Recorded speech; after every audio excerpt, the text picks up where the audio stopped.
Welcome to Revenge with Lyra. "We're not your bank anymore," Dad snapped, his voice sharp with smugness. He stood there, arms folded, eyes gleaming with satisfaction, like he'd just delivered the final blow in a silent war I never agreed to fight. Mom didn't say a word. She just sipped her tea, pinky up like royalty, watching me pack my books from the kitchen table as if I were some unwanted guest overstaying her welcome. No warning, no empathy, just exile. Their final verdict, delivered over burnt toast and orange juice. "You're 23. Grow up. We've done enough. You should thank us for what we already gave."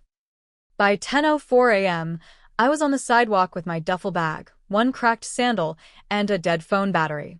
But by 4:17 p.m., my phone buzzed, finally charged at a gas station cafe. A message from Jonathan, my family's longtime trust manager. "Hi, Isla, just got their auto transfer request for $15,000 monthly allowances again. Shall I approve like always?" I stared at the screen. Then I smiled and typed one word: denied. "My name is Isla Hart. I'm 23. And if you think you know how this ends, stay tuned. What happens when the ones who raised you forget what you're really worth, and you have the power to remind them?" They thought they shut the door on me. They didn't realize I had the keys to every other one in the house. And, trust me, I was just getting started. I didn't sleep that night. Not because I was heartbroken, because I was calculating. Their words kept looping in my head like static. "We're not your bank. You owe us gratitude. We sacrificed so much for you." As if my existence had been some endless invoice they were waiting for me to pay. But here's the part they never knew. The trust wasn't theirs. It was mine. My grandfather, Mom's estranged father, had left everything to me after he passed. Not to them. Not a single cent. They didn't know that when they were cutting off the bank, they were severing their only lifeline. Jonathan had kept it quiet, per Grandpa's legal instructions. I'd receive full access the moment I turned 23. 3 days ago. So when I typed denied, I wasn't just rejecting their allowance. I was flipping the table they'd been eating from for years. I moved into a small apartment downtown the next morning, leased under my name. No roommates. No chaos. Just me, for walls and quiet power. By Friday, Mom texted, "Isla, darling, your father's heart meds are out of stock at the usual pharmacy. Could you please?" She didn't finish the sentence. Didn't have to. They'd grown so used to me funding their every comfort, they forgot I had limits. Or maybe they assumed I didn't. I replied with one line. "Maybe it's time you grow up. You're 52. Then I turned off my phone. That night, I lit a candle. Not for peace, but for memory. I wouldn't forget the silence that followed. The silence of people realizing their ATM just learned how to say no. By Sunday, they were scrambling. My email pinged like a fire alarm, polite desperation, dressed in punctuation. Subject lines read, "Hey, quick question. Family check-in, smiling face with smiling eyes. Just wondering about the mortgage." Mortgage? I nearly laughed. They'd used my trust to refinance their second vacation home. The one with the jacuzzi tub and the live, laugh, love sign nailed to the bathroom wall. Now they wanted my kindness to keep it afloat? I forwarded every email to Jonathan. He knew what to do. No more auto approvals. No more loopholes. No more lies. And then, the cherry on top, I found the spreadsheets. Tucked in an old Dropbox folder Jonathan shared, labeled Historical Transactions, Hart Estate. Line after line. $8,700, Mom's spa retreat. $4,200, Dad's business seminar in Vegas. $19,600, furniture upgrade. $2,100, private school donation in Isla's name. I'd never heard of the place.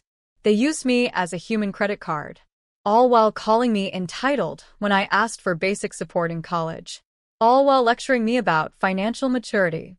So I began drafting a letter, not to them, to every extended relative they still tried to impress. Aunt Carol, Uncle Bennett, Cousin Shelby with the lake house. They'd all get a copy. Not vindictive, just factual. just enlightening. Attached? A polite explanation of why Mom and Dad's social invitations might soon be budget-conscious, and the ledger of every luxury they'd build to their daughter's future. But I wouldn't send it yet. No. Not until they crossed one more line. And trust me, they always do. It happened on a Wednesday. A call from an unknown number. I let it ring out. Seconds later, voicemail. I played it on speaker while brushing my hair. Hi, Isla. It's Pastor Reynolds. I've been asked to officiate your parents' renewal of vows this Sunday. I heard you're covering the reception costs again. That's very generous. My comb froze mid-stroke. Reception costs? Again? I opened my banking app. Nothing touched. Then I logged into the trust backend. There it was, a pending invoice. $11,500, catering deposit, heart vow renewal. Approved by Dad. 2 days after his "we're not your bank" speech. I stared at the screen in disbelief. Then I laughed. The kind of laugh that doesn't reach your chest, just lives in your throat like static. He had the audacity to call me entitled, while sliding his old fingers across digital funds that weren't his. Jonathan had flagged the transaction, waiting on my green light. I clicked reject. Then, on impulse, I emailed Pastor Reynolds. Dear Pastor, there must have been a misunderstanding. I won't be attending the vow renewal, nor am I funding the event. Wishing them a meaningful celebration nonetheless. Regards, Isla Hart. 2 hours later, my phone buzzed. Mom, why would you embarrass us like this? Do you know how this makes us look? Family will talk, Isla. I stared at her words and replied, then give them something worth talking about. I could feel the air shift. Something had cracked, not just in them, but in me. This wasn't rebellion anymore. It was reclamation. Thursday morning brought silence. No texts, no calls, no digital tantrums, just silence, which, for my parents, was its own kind of war drum. I went for a walk, trying to shake off the tension. But halfway through the park, my phone buzzed again. Jonathan. Hey, Isla, just got a notice from the family attorney. Your parents filed a formal request to restructure the trust. They're claiming financial dependence based on parental investment and long-term caregiving. Want me to shut it down? My breath caught. They weren't just asking for money anymore. They were trying to rewrite history, reframe it like they raised me alone. Like they were owed royalties for every diaper, every piano lesson, every sacrifice they ever tallied in their mental spreadsheet. It was laughable, except it wasn't, because this wasn't about money. It was about control, and losing it was making them desperate. I told Jonathan to proceed legally, full audit, statement of distributions, timeline of inheritance access. Paper trails don't lie, but people do. And my parents? They were masters of smiling while cutting you open. I knew their next move would be public. That's how they operated. Shame by spectacle. Manipulation by performance. So, I prepped for the storm. Set my social accounts to private. Downloaded every email thread, every bank receipt, and printed them. Neatly. Chronologically. Because if they wanted to make this a stage, I would build the spotlight myself. And when they stepped into it, they'd have no script, no applause. Only truth. And paper cuts. Sunday arrived. Their vow renewal, the performance of the year. I didn't attend, of course. But I watched the live stream. Yes, they live streamed it. Mom in a champagne-colored gown. Dad in a smug little tuxedo, adjusting his cufflinks like a man who still believed he ran the show. I watched cousins clap, friends post stories, and old family friends comment. Such a beautiful example of commitment. Love always wins. They had no idea the caterer canceled last minute, or that the floral vendor sued for a bounce check, or that the reception venue was locked when the guests arrived. Because I had cut the pipeline.